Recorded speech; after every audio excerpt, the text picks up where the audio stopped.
गेल्या 3-4 वर्षापासून मधल्या काळात कोविड होता, निवडणुका झाल्या नव्हत्या आणि मतदानाची संधी मिळत नव्हती, कारण पालिका वगैरे निवडणुका तशाच राहिलेल्या होत्या. मला वाटतं 4-4.5 आमदारकीनंतर 4.5 वर्षानंतर आज मतदानाचा योग आलेला आहे.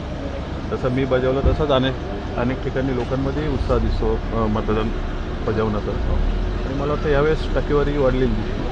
आपण जर बघितलं अनेक भागामध्ये EVM मशीन सकाळपासून बंद झाल्या होत्या, त्यामुळे नागरिकांचा एकच गोंधळ होता. कसं आहे, आता एवढी मोठी ही प्रॅक्टिस आहे, 140 करोड लोकांना मतदानाचा हक्क त्यांच्यामध्ये जाऊन सगळं हे करायचं आहे, त्या अशा काही गोष्टी होत असतात आणि काही ठिकाणी लोकांची जागरूकता कमी पडते की निवडणूक आयोग सातत्याने कार्यक्रम जाहीर करत असतो. ऐनवेळेस जाऊन मतदार याद्यांमध्ये नावं शोधा किंवा हे काही कार्यकर्ते पक्षांचे जातात, परंतु सर्वांपुढे पोचू शकत नाही. अशा वेळेस लोकांनी जर मतदानाचा अधिकार बजावायचा असतो त्यांना, तर त्या थोडा आधी तयारी करायला पाहिजे. मला वाटतं बऱ्याच सोयीसुविधा ऑनलाईन पण निवडणूक आयोगाने करून दिलेल्या आहेत. हळूहळू सुधारणा होईल याच्यात. अनेक मतदारांची नावं वगळण्यात आलेली आहे, त्यामुळे बरेच नागरिक जे आहेत पुन्हा केंद्रावरनं परत रिटर्न जात आहेत. मी तेच बोललो ना की ह्या ज्या मतदार याद्या अपग्रेड करायचं काम असतो, डिलीट करायचं काम असतो, तो वारंवार सतत 12 महिने चालू असतो. निवडणूक आयोग जागरूकता करत असते, परंतु काही ठिकाणी ती कमी पडते आणि लोकांचाही तेवढा अवेअरनेस नसतो बऱ्याचदा की निवडणुका आल्या तर मग ते बाहेर पडून नावं चेक करतात. मला वाटतं अशा वेळेस लोक धडा घेतात आणि पुढच्या वेळेस नक्की त्यांचं नाव नोंदवून घेतात. परंतु ही मोठी सतत चालत असलेली प्रोसेस आहे, याच्यात अशा गोष्टी होत राहणार.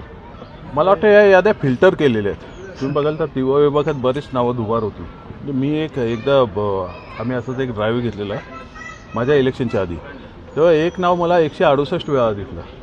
काय मिस्टेक होती मला माहीत नाही. तर अशा याद्या अपग्रेड होत आहेत. ही जी लक्षणं आहेत ही चांगली आहेत, त्याच्यात वाईट निगेटिव्ह घेऊन काही अर्थ नाही आहे. ज्या याद्या अपग्रेड होत आहेत, फोटो येत आहेत, त्यामुळे काही नावं वगळली जात आहेत. त्यामुळे चांगलं आहे. कुठे ॲडिशन पण होत आहेत, त्याचा कोणी गैरअर्थ घेऊ नये. 7:30 वाजल्यापासून आमच्या सहकाऱ्यांना फोनाफोनी चालू आहे. बूथवर कसे बसले की नाही हे सगळं आढावा घेत होतो आणि सगळे जोरात उतरलेले आहेत. मी बोललो ना, निवडणुकीची भूक असते कार्यकर्त्याला. 4-4.5 वर्ष कुठल्याच निवडणुका नसल्यामुळे त्यांच्यामध्ये प्रचंड प्रमाणात दिसते ती. त्यामुळे एक उत्साहाने सगळे आमचे कार्यकर्ते उतरलेले आहेत. 13 ठिकाणी मतदान सुरू आहे, मात्र कल्याण लोकसभा जे आहे इथे मतदानाचा टक्का 9 वाजेपर्यंत सर्वात कमी आहे. तर हा गोंधळामुळे हा प्रॉब्लेम आहे असं म्हणतील का? मला वाटतं लोक उतरतील. 9 नंतर साधारण येतात लोक, एकदम सकाळी पण कोणी येत नाही. 8-8:30ला काही लोक येतात मॉर्निंग वॉकला वगैरे येणारे.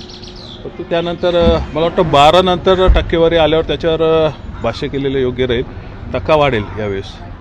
कोणार्क, अपना शहर अपनी बातें.